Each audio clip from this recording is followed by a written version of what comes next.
Hey guys, this is Jay Calderon with Jay Unboxing here, giving you a personal prediction for Shakur Stevenson versus Shuichiro Yoshino. And as always, this is just my take. Of course, your predictions can be left down in the comments section below. Would love to hear them all.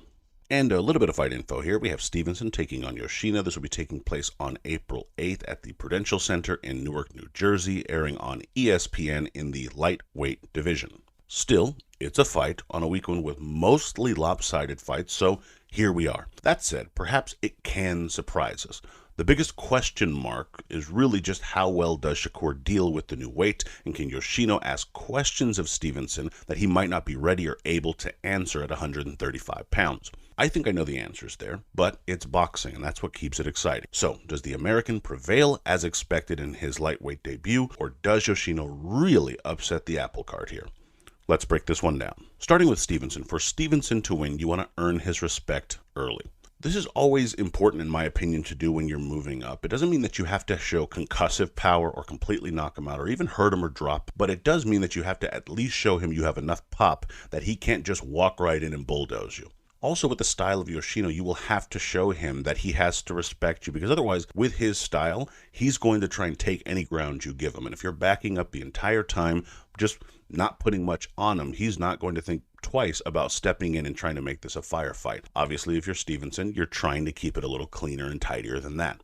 This will also kind of give you the time to settle in and get to work and kind of feel the weight change. You just don't know how it really is in a live fight until you know, and this is your first at lightweight. So by that time, by trying to land something at least somewhat stinging in the early rounds, give yourself that space and then the confidence to grow into the fight as it progresses. I would also say land the straight left hand. Yoshino drops his right hand when he's coming in and is trying to be more offensive. Obviously, you're going to want to capitalize if you're Stevenson. What's more, you also have a good left hand, so you're going to want to get it there fast and start scoring with it anyway. This makes all the more sense when Yoshino has a tendency to be open for it. Also, once you figure out range and timing, don't be afraid to use that left hand at times as a lead left hand. You have enough speed to get it there quickly, and then reset defensively so he's not going to make you pay for it. And again, doing so as a lead hand will also catch him off guard and could potentially be that shot that earns his respect anyway.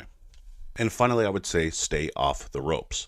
You cannot let Yoshino use his size. That's what he's going to look to do. He's not the biggest puncher. He's not the fastest or the most skilled. He's a fighter that likes to come forward and throw shots. If you're allowing him to come forward enough that he's pressing you up against the ropes, is he going to knock you out necessarily? It's hard to say. Again, it's your debut at a new weight. But he will get his best work done, and you're obviously looking to avoid that. You also want to make sure you have time to set up and fire. You don't want exchanges most of the time, so make sure to stay off the ropes. This way, you're giving him the least best chance of catching you, but giving yourself the best chance of landing something meaningful.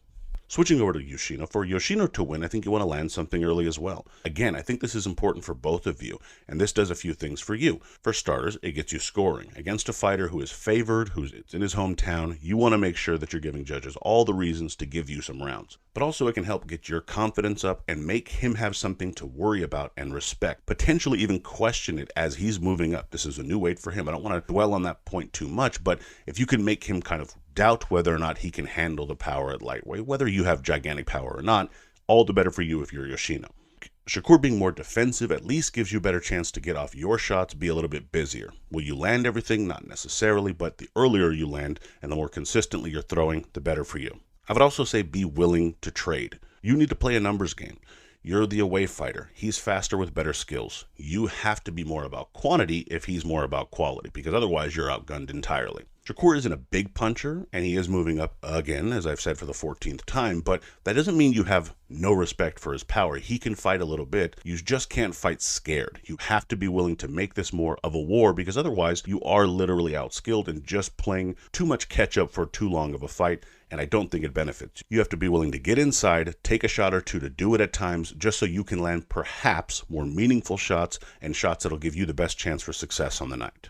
And finally for Yoshino, I would say dig to the body. You need to get inside anyway, and when you're there, you need to invest.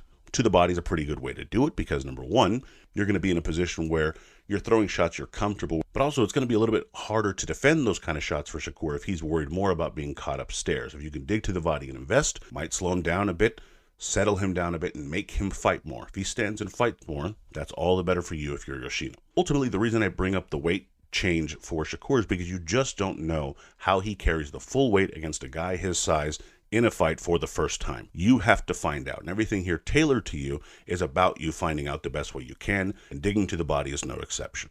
Now, in terms of my pick here, truth be told, I think the odds are as they are for a reason, and I'm going with Stevenson. Of course, we'll get into the odds in a bit. For the most part, I think he picks him apart pretty early on and doesn't let up. The left hand and the quick jabs will score and possibly bust Yoshino up. I don't think Shakur gets the stoppage unless it's due to cuts or just, throwing in the towel because Yoshino's kind of hopelessly behind, but I think he dominates most of the action, really not even needing to get out of second or third gear. Yoshino might land here or there if the American overcommits or if he's looking to impress too much, but for the most part, I think that's about it for the Japanese fighter, and in the end, Shakur cruises to victory. Winner, Stevenson via wide unanimous decision. And in terms of the betting odds, Stevenson, as mentioned, is a sizable favorite, coming in at a minus 1450, with Yoshino coming in at a plus 740. Now, if you're someone who likes to call long shots, the 740 for Yoshino might interest you, but ultimately I do have pretty reasonable confidence here that Stevenson gets it done. Barring some kind of weird incident in this fight or just being caught, whatever the case may be, I think Stevenson picks it up. So really these lines are not particularly interesting to me at all, because I don't want to have any kind of 14.5 to 1 odds for Stevenson either. In terms of the over-under, you have it set at 10.5 rounds, with the over coming in at a minus 390 and the under at a plus 250.